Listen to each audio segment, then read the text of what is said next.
Hi friends, అందరూ ఎలా ఉన్నారు? ఈరోజు నేను గోధుమ ఉప్మా చాలా టేస్ట్గా సింపుల్గా ఏ విధంగా తయారు చేయాలో నేను మీకు చేసి చూపిస్తాను. ఈ ఉప్మా చిన్నపిల్లల నుంచి పెద్దవాళ్ళ దాకా చాలా ఇష్టంగా తింటారు. ఈ విధంగా చేస్తే ప్రతి ఒక్కరు కూడా ఈ విధంగా తయారు చేయండి. ముందుగా మనం ఒక పావు కేజీ సన్న గోధుమ రవ్వను తీసుకొని ఈ విధంగా బౌల్లో పోసుకొని పక్కన పెట్టుకోవాలి. ఈ సన్న గోధుమ రవ్వని చిన్నపిల్లలు బాగా ఇష్టంగా తింటారు. ఒక పెద్ద సైజు టమాటాను తీసుకొని చిన్న ముక్కలుగా కట్ చేసుకోవాలి. ఒక గుప్పెడు పచ్చి బఠానీ తీసుకొని బాగా కడిగి పక్కన పెట్టుకోవాలి. 5 పచ్చిమిర్చి తీసుకొని బాగా చిన్న ముక్కలుగా కట్ చేసుకోవాలి. అదేవిధంగా కరివేపాకు కూడా 2 రెమ్మలు తీసుకోవాలి. టేస్ట్ కోసం జీడిపప్పు కూడా తీసుకోవాలి, ఒక 10 పీసెస్ దాకా. ఆనియన్ ఒకటి తీసుకొని చిన్న ముక్కలుగా కట్ చేసుకోవాలి. తర్వాత స్టవ్ పైన కడాయి పెట్టి ఒక 4 టేబుల్ స్పూన్లు నూనె పోసుకోవాలి. ఈ విధంగా నూనె పోసుకొని బాగా వేడి చేసుకోవాలి.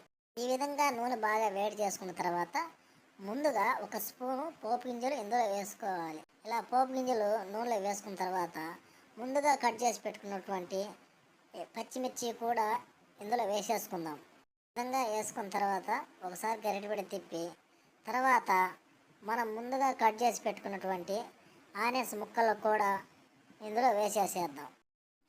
ఈ విధంగా వేసుకున్న తర్వాత గరిటె పెట్టి ఒకసారి మొత్తం మిక్స్ అయ్యేటట్టు మనం తిప్పుకుందాం. తర్వాత 2 రెమ్మల కరివేపాకు కూడా ఇందులో వేసి మనం మిక్స్ చేసుకుందాం. మొత్తం నూనెలో కలిసేటట్టు ఈ విధంగా చేసుకోవాలి. తర్వాత 1 టీ స్పూన్ సాల్ట్ కూడా వేసుకుందాం. ఈ విధంగా సాల్ట్ వేసుకొని బాగా మిక్స్ చేసుకోవాలి. ఇలా యాగనిచ్చిన తర్వాత మనం ముందుగా నీళ్ళలో నానబెట్టుకున్నటువంటి పచ్చి బఠానీని కూడా ఇందులో వేసుకుందాం. ఇలా వేసుకున్నాక గరిటె పెట్టి ఒకసారి ఈ విధంగా మిక్స్ చేసుకోవాలి మొత్తం కూడాను. వీలుంటే వేరుశనగ పప్పును కూడా గుప్పెడు ఇందులో వేసుకొని ఈ విధంగా వేయించుకోవాలి. తర్వాత మనం ముందుగా తీసి పెట్టుకున్నటువంటి జీడిపప్పును కూడా ఇందులో యాడ్ చేద్దాం. ఇలా యాడ్ చేసుకొని గరిటె పెట్టి మరి ఒకసారి తిప్పుకుందాం ఈ విధంగా మిక్స్ అయ్యేటట్టు. తర్వాత 1 టీ స్పూన్ పసుపు తీసుకొని ఇందులో వేసుకుందాం. ఇందులో వేసుకొని బాగా మిక్స్ చేసుకోవాలి. ఈ విధంగా బాగా మిక్స్ చేసుకున్న తర్వాత ముందుగా మనం కట్ చేసి పెట్టుకున్నటువంటి టమాటా ముక్కలను కూడా ఇందులో యాడ్ చేద్దాం. ఇలా యాడ్ చేసి మొత్తం కూడా నూనెలో మిక్స్ అయ్యేటట్టు మళ్ళీ ఇంకొకసారి గరిటె పెట్టి ఈ విధంగా తిప్పుకుందాం. బాగా మిక్స్ చేసుకొని నూనెలో మొత్తం కూడా బాగా మగ్గనివ్వాలి. చూశారు కదా, ఈ విధంగా బాగా మగ్గిన తర్వాత ఒక 4 గ్లాసుల నీళ్ళు ఇందులో పోసుకుందాం.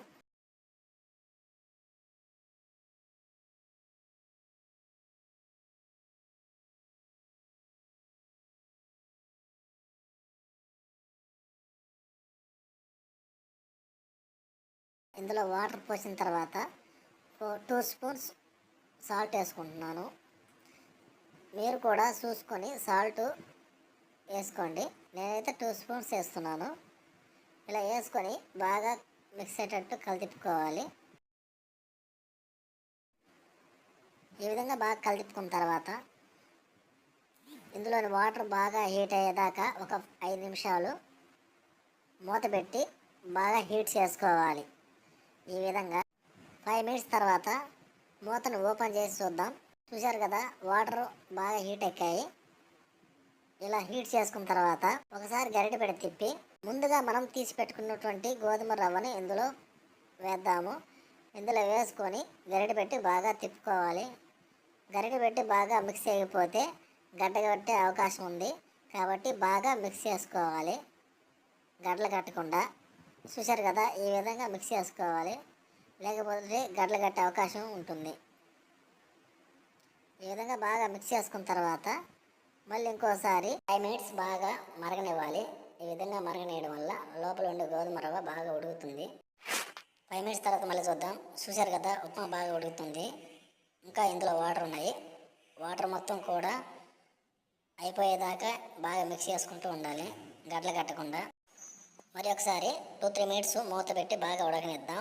ఇలా 2-3 మినిట్స్ బాగా ఉడకనిచ్చిన తర్వాత మళ్ళీ మూత ఓపెన్ చేసి చూస్తే చూశారు కదా, ఈ విధంగా బాగా ఉడికింది. వాటర్ ఏమాత్రం లేవు. ఇంతేనండి, గోధుమ రవ్వ ఉప్మా రెడీ అయిపోయింది. చాలా బాగుంటుంది, టేస్ట్గా ఉంటుంది. ఈ ఉప్మాలోకి పికిల్స్ కానీ షుగర్ కానీ చాలా సూపర్గా ఉంటుంది ఇందులోకి. ప్రతి ఒక్కరు కూడా ఈ వీడియో మీకు నచ్చితే లైక్ చేయండి, షేర్ చేయండి, సబ్స్క్రైబ్ చేయడం మటుకు మర్చిపోకండి ప్లీజ్.